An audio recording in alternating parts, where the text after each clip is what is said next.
రెండు తెలుగు రాష్ట్రాల్లో రోజుల వ్యవధిలో అపురూపమైన రెండు పునుగు పిల్లులు బయటపడడంతో సంచలనం రేగింది. ఇది దేనికి సంకేతం అని జనం చర్చలో పడ్డారు. అసలు ఈ భూమి మీద ఎన్నో రకాల జంతువులు, పక్షులు ఉన్నాయి. ఒక్కో చెట్టుకి ఒక్కో విశిష్టత ఉన్నట్టే జంతువుల్లో వైవిధ్యమైన జంతువులు కూడా ఉన్నాయి.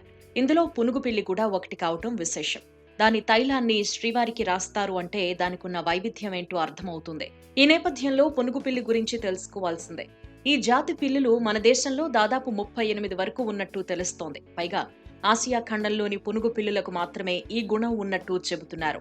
పునుగు పిల్లి తైలం వెంకటేశ్వర స్వామికి ఇష్టమైన తైలమట. అందుకే ఆయన విగ్రహానికి ఈ తైలం పూస్తారు. దీంతో విగ్రహం నెగినెగలాడుతుంది. అందుకే పునుగుపిల్లి తైలం సేకరించి భద్రపరిచి స్వామివారికి ప్రత్యేక అలంకారంగా పూస్తారు. శుక్రవారం అభిషేకం తర్వాత పునుగుపిల్లి తైలాన్ని స్వామివారికి పోస్తారు. దీంతో విగ్రహం చెక్కు చెదరకుండా ఉంటుందని తెలుస్తోంది. పునుగుపిల్లి 2 సంవత్సరాల వయసు తర్వాత ప్రతిరోజు తన శరీరాన్ని గంధం చెట్టుకు రుద్దుతుంది. ఆ సమయంలో ద్రవం చెట్టుకు అంటుకుంటుందట.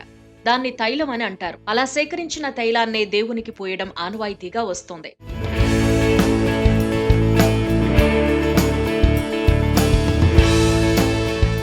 తాజాగా మొన్న శ్రీశైల మహాక్షేత్రంలో ఉచిత దర్శన క్యూలో వెళ్లే భక్తులకు పునుగుపిల్లి సందడి చేస్తూ కనిపించింది.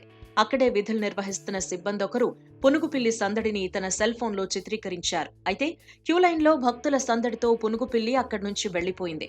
గతంలో ఆలయ ప్రాంగణం అభివృద్ధి చెందక ముందు కళ్యాణ మండపం, నాగులకట్ట పరిసరాల్లో అనేక పునుగుపిల్లులు కనిపించేవి. ఆ తర్వాత వీటి జాడ కనిపించకుండా పోయింది.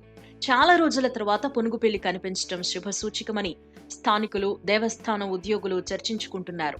మరోపక్క హైదరాబాద్ పాత బస్తీలోని బహదూర్పుర కిషన్ బాగ్ ప్రాంతంలో ఈ పునుగుపిల్లి ఓ ఇంట్లో కనిపించడంతో స్థానికులు జూ పార్క్ సిబ్బందికి సమాచారం అందించారు.